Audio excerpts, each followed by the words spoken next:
Prime Minister there saying that he has huge expectations from the MSMEs. We have Santosh Mehrotra, economist, joining us as well on this broadcast. And he said that when India was at the peak of its prosperity, MSMEs were its foundation. We need to re-achieve that. He also spoke about swadeshi and said that it will increase the prosperity. Santosh Mehrotra, according to you, why was this address of the nation critical at this point?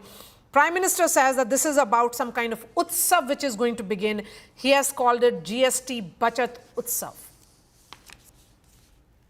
Well, I don't know whether it was critical. The point is he was simply reminding us that tomorrow it goes into effect. So he's just reminding us that a reform of a tax which was introduced 8 years ago, which subsumed within it 17 different taxes of the center and the states, is finally being rationalized. Because countries which have a GST, practically none of them have the kind of rate system that we've had. It's not just that we had 5 rates, we had actually 45 rates given all the various exemptions. And I think there is plenty of evidence about that. So yes, it is a matter of celebration that finally good sense has prevailed within the government. Okay. S.C. Garg also joins us. He is former Economic Affairs Secretary. S.C. Garg, the emphasis again on MSMEs. This is a crucial segment. But the question really is that what will be their response so far? MSMEs, as Prime Minister said, were the foundation when the first generation GST reforms had kicked in. See, the first generation reforms in 2017, when the GST was introduced, a lot of informal sector enterprises, the MSMEs were actually in the informal and organized sector. They were outside the tax net, most of them. And for them, this was a major change. Some of them, or quite few of them, about 30-40 lakhs of them, came into the formal GST network. It was a very difficult experience for them initially because their model of working earlier was some kind of tax arbitrage, very informal, not maintaining the record kind of things which the GST system required. So it was tough for them. There was a lot of opposition. It has now settled down more or less. In this round of reform, to my mind, except the fact that the rates for their products have been brought down to mostly from 12% to 5%.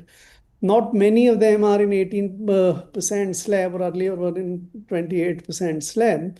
For them, this allows their products to be sort of priced somewhat cheaper, but not much, because they won't have many of the input taxes credits as well, because in 5% tax bracket, hardly any of the products have input credits.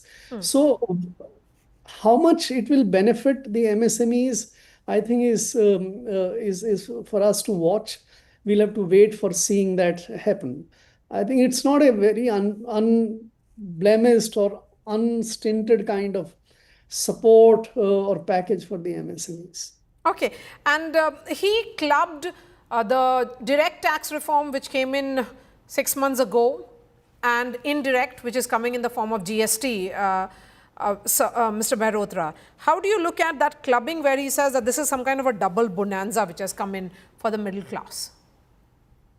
Look, the point, I don't know about double bonanza. Let's just focus on the main dimensions of this reform. The main dimensions of the reform are, as Mr. Garg just now pointed out, is that the vast majority of products, excepting a few, are now within the 5 and 18% rates. Yes. Earlier, there were a multiplicity of rates, as I was saying in my previous intervention, a total of 45 rates. And formally, 5 rates. So now we have mainly 2 plus the high rate on so-called syntaxes and some others. So that's what it is. Now, of course, it is true that the government is going to take a loss in this. A total the government says of 48,000 crores. It may well be more than that over the course of the full financial year. We shall wait to see, and we shall also wait to see whether demand picks up such that it actually offsets the decrease in government revenues. So that's what we would like to see happen, that government revenues rise. Because let's just remind ourselves that 8 years ago when the GST was introduced, the combined taxes which were then subsumed into GST were a certain percentage of GDP. Now, after that, they actually fell as a proportion of GDP. In other words, their contribution as a proportion of GDP, they fell, and they've only last year returned to the level that prevailed in 2016, the year prior to the introduction of the GST. So, I mean, the revenue collection record on this has also not been great, which is partly not so surprising, given that the economy actually took a nosedive. It slowed every quarter from 2017 onwards, all the way till the beginning of the COVID lockdown. And in the COVID lockdown, the economy went into contraction. So MSMEs suffered very, very severely, very severely. Yes. And they've only the MSMEs have now returned to the number, slightly more than the number that prevailed in 2015-16. Government's own data shows this, the annual survey of enterprises in the unorganized sector, and I've done a detailed analysis of that. So it's good news that at least the number of enterprises has returned to that level. But the point is, it's 8 years lost in terms of all those MSMEs which suffered over that period when joblessness increased, which is the reason why consumption levels have been systematically low, and that's why household savings are low. Household savings are at their lowest level in about 8 years.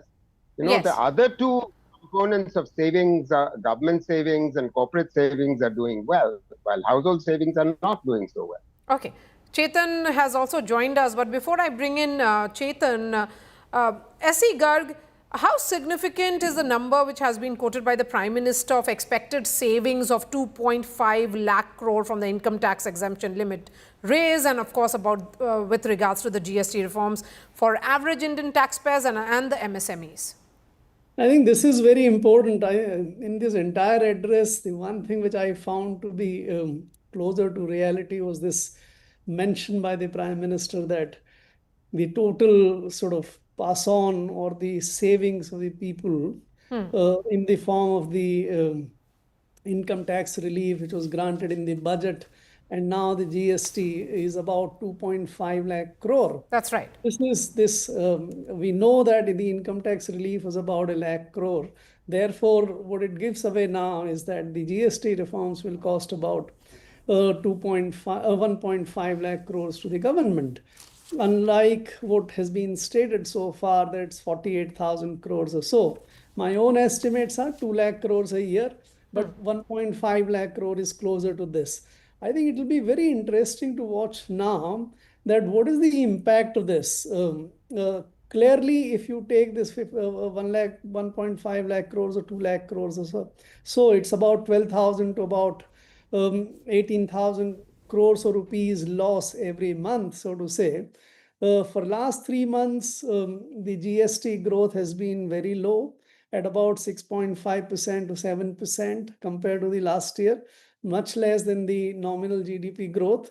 Now, if this kind of tax hit is also taken, is it going to get into the negative territory, the growth, or the demand push which is likely to come can compensate? I don't think it is going to, in any case, bring 2x or 3x or 4x of the savings which the people are going to make.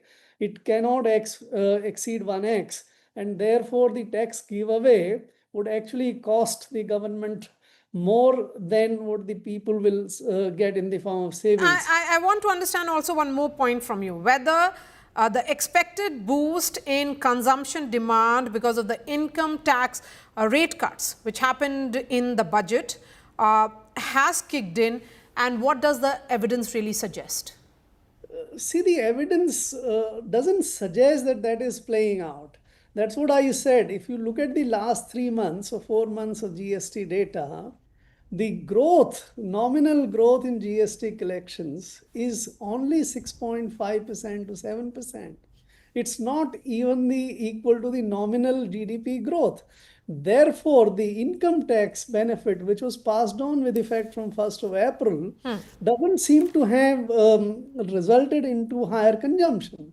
That is not the reality. There is another angle also which we must keep in mind, that if you give away 1.5 lakh crores to 2 lakh crores of tax receipts to the people to spend, the government expenditure also comes down by an equal amount. Okay. Now, if that happens, it cancels out each other.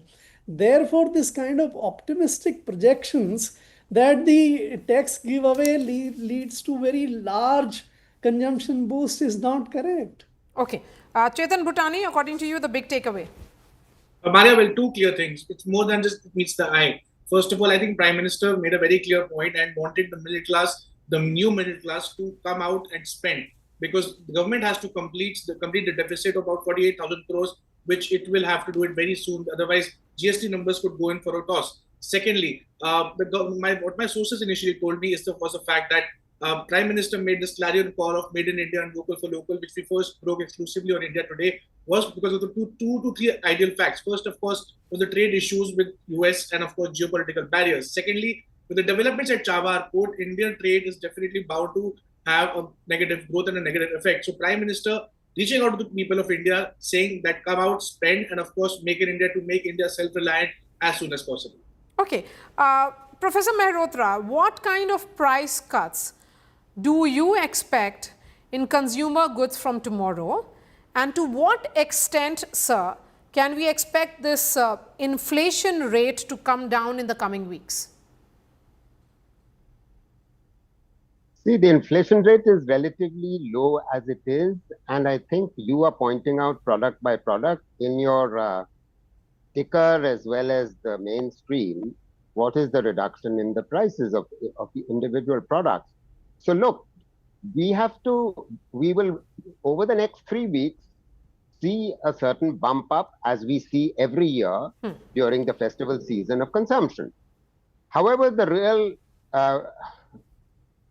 impact of the GST reduction will have to wait until this 3-week period is over. Okay. We will wait to see how it plays out over the rest of the financial year, and then we can come and talk again. And I'm in complete agreement, and I think that's exactly what I was also hinting at with Mr. Garg, that neither he nor I am expecting a massive jump or increase in consumption. Because you see, households are seriously indebted. They have taken gold loans and retail debt, or retail borrowings from the banks are the biggest source of lending for Indian banks for the last, longest time. Private investment is not picking up. In other words, corporates are not borrowing in order to invest. It is retail investing which has gone up, and retail investing has gone up so much. Retail borrowing has gone up so much that the RBI has had to pass strictures upon the banks. Control.